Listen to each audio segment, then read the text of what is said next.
Salve, salve, galerinha! Tudo bom com vocês? Eu sou o professor César Staudinger de Física e nessa videoaula a gente vai falar sobre o espelho incendiário.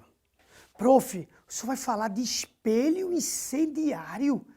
Existe um espelho que provoque incêndio, que toque fogo em algo? Calma, respira fundo, que ao longo desse nosso encontro você vai perceber o porquê desse título. Primeiro, deixa eu te perguntar uma coisa. Você já teve diante de um espelho para tentar enxergar a sua imagem e teve a sensação de que essa imagem ou ficou um pouco maior ou bem maior que você ou menor que você?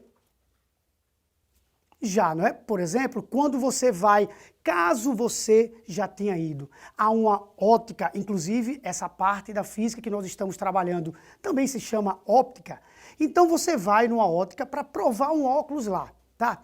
E aí tem uns espelhos que ele tem dupla face, tem uma face que tu enxerga o teu rosto do tamanho que ele realmente é e tem uma face que tu vira e enxerga o teu rosto maior. Ao passo que existem também espelhos quando você entra numa loja de conveniência, tá? Tem uns espelhos que ficam no teto, pequenininho, redondo assim, tu olha para esse espelho, toda essa loja, ou boa parte dela está dentro daquele espelho. Quase tudo coube dentro daquele espelho. Então, e essas imagens ficam menores, não é?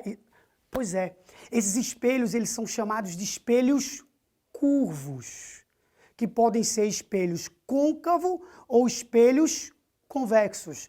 O que gera um aumento de imagem, a gente diz que ele é um espelho côncavo. E o que gera uma redução da imagem, a gente diz que ele é um espelho convexo. Tecnicamente falando, a gente tem aqui um objeto, diante essa curvinha é o nosso espelho, nesse caso aqui é um espelho côncavo, porque o objeto é esse daqui, e ele está dentro da parte côncava, ele está virado para a parte côncava desse espelho, e aqui é a imagem. Veja que essa imagem ela é maior, é como se fosse o seu rostinho diante de um espelho côncavo e a imagem do seu rostinho maior, direita porque ela não está de cabeça para baixo e virtual. Prof, por que virtual? Porque não existe nada atrás desse espelho. O espelho é um corpo opaco. É o seu cérebro que está processando isso daí e está dando essa sensação de que algo está dentro desse espelho. Tá? Então, para você, isso é uma verdade. Para a física, nada existe atrás desse espelho. Repito, o espelho é um corpo opaco. Corpos opacos não permitem a passagem da luz diante deles, tá certo? Através deles, melhor dizendo. E aqui embaixo temos o espelho convexo. Veja que o objeto aqui está diante da parte convexa desse espelho e não diante da parte côncava desse espelho. Está diante da parte convexa dele. E aí você tem o objeto, os objetos dentro dessa loja de conveniência e a imagem desse objeto. Virtual, direita e menor. Os objetos aqui dentro, as suas imagens ficam menores, ficam bem pequenininhas. Sabe onde é que se usa muito isso daqui? Em motocicletas. Você que tem uma motocicleta sabe que pelo menos um dos espelhos, ele gera uma imagem distorcida. Na verdade, ela não é distorcida, ela é diferente, mas algumas pessoas dizem que ela fica meio distorcida. Geram imagens menores, tá? Para quê? Para aumentar o campo visual, porque se eu diminuo o tamanho de cada objeto dentro desse espelho, eu consigo enxergar mais objetos. E a pessoa que está na sua moto, ela não pode ficar o tempo todo se virando, porque é perigoso. Então ela olha para o espelho aqui, para um desses espelhos, e aí ela tem um campo visual o quê? Maior. Porém, esses espelhos aqui, eles também servem para outra coisa. Foco de um espelho. Como é que é essa ideia fisicamente falando? Vamos imaginar que eu tenho aqui uma superfície curva, toda laminadazinha, toda polida, um espelho, mas não necessariamente precisa ter a parte do vidro, tá? Pode ser totalmente prateada, tá? Laminadazinha, agora bem polidazinha, tá certo? E eu tenho aqui raios que estão vindo dessa região, raios que entre si são raios paralelos, como se fossem os raios solares quando chegam na superfície terrestre. Esses raios aqui vêm e vão bater nesse espelho e vão refletir. Na hora que esses raios baterem nesse espelho, sabe para onde é que eles serão refletidos? Para aqui. Sabe como é o nome desse ponto? Foco. Focalizar. Então você está pegando esses raios e concentrando-os todos, ou quase todos, alguns podem ser perdidos, mas boa parte deles numa única região, num único ponto. Você está concentrando energia num único ponto. Isso é tão sério que hoje em dia a gente tem várias usinas termossolares espalhadas pelo mundo todo. Sabe como é que essas usinas funcionam?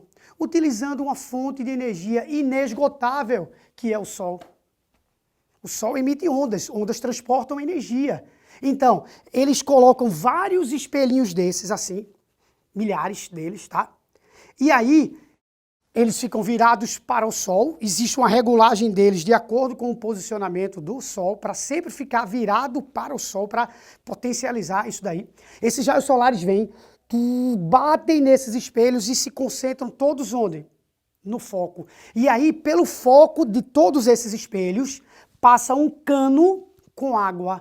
Essa água é vaporizada e ao ser vaporizada, esse vapor de água faz girar turbinas que geram energia elétrica. Do mesmo jeito que as turbinas são giradas pelos ventos, que são giradas pela água, aquelas são giradas pelo vapor de água que foi produzido porque alguém pensou de uma forma bem inteligente em concentrar energia solar numa única região, num único ponto. Existe um prédio em Londres que ele é meio curvo, tá certo? E ele é todo espelhado, um erro de engenharia ali, tá? Um erro grave de engenharia. Esse prédio, ele fica mais ou menos assim, ó, e ele é todo espelhado. E aí, alguns carros já foram, entre aspas, fritados por causa dessa energia solar. O cara estacionou o carrinho dele lá, saiu, tá? E aí os raios solares bateram nesse prédio e se concentraram num único ponto. E para o azar do cara, o carro estava exatamente no foco desse espelho. Fritou, queimou a pintura dele. Prof, onde é que Arquimedes entra nessa história? Bom, é uma história realmente que a física comprova, tá bom? Conta-se que no reino de Siracusa, tá, o reino de Siracusa estava sendo atacado por navios, por uma esquadra, tá certo, inimiga. Chamaram Arquimedes para tentar criar uma solução para evitar que o reino fosse invadido. Arquimedes disse, bom, vamos pegar todos os nossos soldados e os seus respectivos escudos e vamos colocá-los no alto de uma colina, de maneira que eles formem uma superfície metálica e curva. Cara, um espelho côncavo. E aí a gente vai fazer os nossos soldados mirarem, tá? Ficarem virados para o Sol, para que esses raios batam no Sol e concentrem, tá? E se concentrem em determinados pontos. E esses determinados pontos representavam os navios, as velas dos navios inimigos. E aí, como a energia solar é muito grande, é muito intensa, isso fisicamente é possível?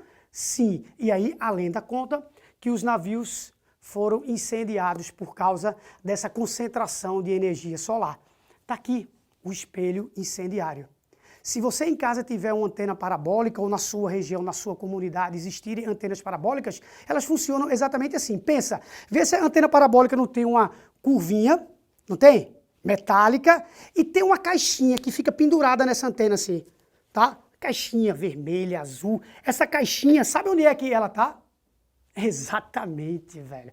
Tá exatamente no foco. E aí o cara vira essa antena parabólica para o satélite, essas informações chegam, batem nessa antena e se concentram no receptor que está exatamente no foco desse espelho, dessa superfície metálica espelhada. Tranquilo? Beleza? Vamos resumir aqui? Resumo rápido. A gente mostrou que existem mais dois tipos de espelhos, além dos tradicionais espelhos planos, que são espelho côncavo, que gera aumento de imagem, espelho convexo, que gera redução de imagens. Ei, espelho não tem grau, tá? É aumento e redução, mas a gente não diz que ele tem grau. Mostramos a importância do foco de um espelho. Tá? Mostramos que isso aqui salvou já uma guerra, ganhou já uma guerra e que hoje em dia é muito utilizado para geração de energia elétrica. Tranquilo? Beleza? Tira uma foto aqui do nosso quadro. A gente se vê na próxima videoaula. Tchau, tchau.